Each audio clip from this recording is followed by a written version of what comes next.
if you told me a bodybuilder and the reason they passed away, I can tell you probably what it was from. Why are bodybuilders dying? Why are bodybuilders dying? You know, we've seen we've seen kind of more people over the last several years dying at young ages, and not even just dying, but just also having kind of life-threatening issues with like liver and kidneys. And, you know, a lot of times a guy will come out and say, hey, you know, it doesn't have anything to do with that. It has to do with my genetics. And it's like, you can't help but think like, well, I don't think the steroids necessarily help. What are some of your opinions on it? Or getting type 1 diabetes or type 2 diabetes, and getting both stages when you're in your mid 30s and saying that it was just genetics and then they're cured from it. Right. That's a funny one.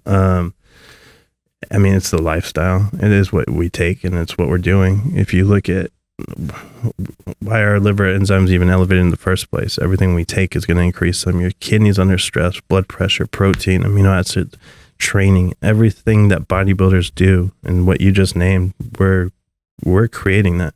We're causing those problems. You know, you look at IGF and liver tumors. You know, there's literally everything we do is when you look at when a bodybuilder's passed away, there's if you told me a bodybuilder and the reason they passed away, I can tell you probably what it was from.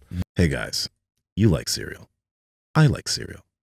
Let's not eat the bad stuff though. That's why we've partnered with Magic Spoon. Magic Spoon has #1 amazing macros: 0 grams of sugar, 4 grams of carbs, 14 grams of protein, and 140 calories per serving.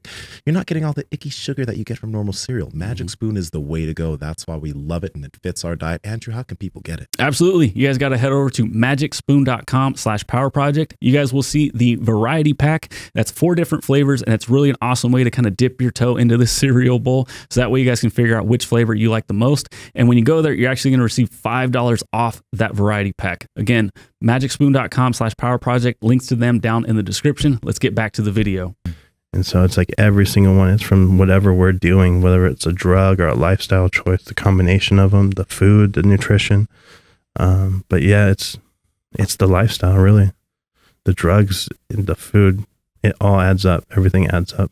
We're pushing at Redline so much that, you know, we don't give it any breaks until our body forces us to take a break. And unfortunately, sometimes it's permanent. Is there anything that a majority of bodybuilders at because not all bodybuilding is at that level, but those bodybuilders who do choose to take it to that place, is there anything that they could do to do things in a better way? Or is it just like, because the lifestyle, because this is what you have to do to compete at those levels in the NPC, like that's just what you're going to risk? No, I think a lot of information that's out is bad information. I think the lifestyle that we have now for what is considered normal it's not the most effective, and it's not the way to get to the top either. And that's the crazy thing. When I found out I can make money by telling somebody to do the most basic things and they get the best results from it, but it actually worked and helped people, it was mind-blowing to me, because to me it seemed so simple, but people spend their whole lives trying to look for the, you know, that path or the way to get the most muscle and to look this way. But a lot of people wouldn't believe it at first, because it's like, I'm telling you to everything you learned, I'm telling them the opposite. I'm like, you have to eat 6-7 meals a day on time at these, you know, these exact same times. And I'm telling them, no, if you missed a meal, don't force it. If your body's telling you not to eat, don't eat it. You know, there's so many things that I would say that seem that they're so like you would never expect it. Right. And it's a way healthier approach. And that wasn't even the reason for it. The reason for it was to gain the most muscle. And that's what I did. And it's what I learned too. And it just happened to be a more healthier alternative to it. And that's just, whatever is set in stone. I don't know why or how it got set in stone. If this is the best way, take more of this and do it this certain way. It's not the way to do it. That's really not. A lot of guys are eating like really, really large amount of carbohydrates. And I guess, you know, you're just trying to throw everything at the situation. Do you think there's a reason to consume, in some cases, 800 to 1,000 grams of carbohydrates? I did it. I did it for a diet. I think I got up to about 1,500 grams of carbs when I was leaning out. But again, that's a world record. Whoa. That's amazing. How long did you do that for? Oh man, it was good for about 5 weeks or so. Damn, that's 1,500 grams of carbs. Oh, okay. 1,500. I was probably down to about 1,200 after 2 weeks, and then down to 1,000 2 weeks after that. So it dropped down to 200 or so. But I would do very little to no fats, except for like premise oil and essential fats, and just get the essential ones in there so I wouldn't shut my metabolism off. And so I did that, and oh man, it was great. But because I love carbohydrates, I love foods. But then you start going the other way where you're like, man, I want a burger, dude. I don't want to eat this pancake again. And it goes the opposite. But you would shut down one nutrient for another. And that's where I started to learn again was, you can make somebody, you can do the same thing on low fats. You can do the same thing on low carbs, mix them. It's all about homeostasis. It really is. And if you shut down one nutrient from the body and start throwing another one, that's one way of doing it. You can do it on a high carb, low fat diet and vice versa. But the high carb issue is when they're trying to gain weight. I think that's what most people are. What are you doing at that point? You're just throwing in, you have a race car, and you're just going to sit there and put fuel into this tank and it's splattering out everywhere. Right. But you're like, let's just give it more, keep doing that because that's what's going to win the race. And that's not what's going to win the race. There's a reason to have carbohydrates and a reason not to have them, and a reason to have a certain form of them and a reason not to. And then you have your fats, and then you have your protein. So everything has to be in there at a balance and at the right time and place, because I can make somebody fat and lose muscle off the same calories and same exact macronutrients as somebody else with, it's just how you take them there. It's just about when you have those nutrients and when not to have them.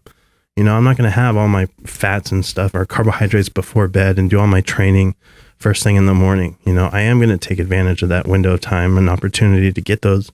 And there's a way to structure it when not to have them and when to have them. And to keep your body guessing too is another important thing, and to have times in the day where you're burning fat, times in the day where you're building muscle. And that's how I call it, and times to be in maintenance phases and times to have recovery and stuff. So that keeps your body guessing. You're not redlining one way or one direction for too long.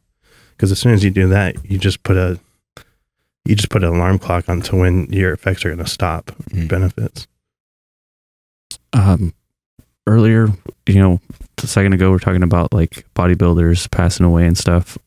Tony had a hard time with, we're going to call it the flu in Thailand. Censorship.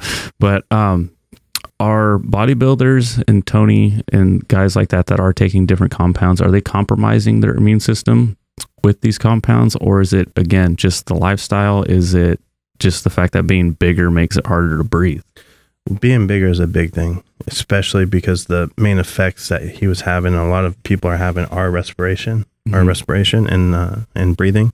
So, I mean, every pound you get, and when we're taking hormones and things that are causing water to retain, just a little bit of water around your heart makes it so hard to breathe. I mean, you can be the same size as somebody else, but have just a little bit more water on that organ, and it's like being 300 pounds. And so you take somebody and put that, and you're going to make it harder for them to breathe. It feels like you're drowning, and it's awful. So one, the weight of a person does make a difference. How the weight's distributed, what is it from, and especially hormones that are causing that makes it so much harder on a bodybuilder. But two, when you're on these hormones and stuff, you do have a better, your body's immune system is much more effective. It's coming off of these things and being off them, and then, eating all this crappy food and stuff. That's what's really, causing an issue with bodybuilders. But aside from that, no, it will help them. But then when they do get it, it's going to make it much worse. Much, much worse.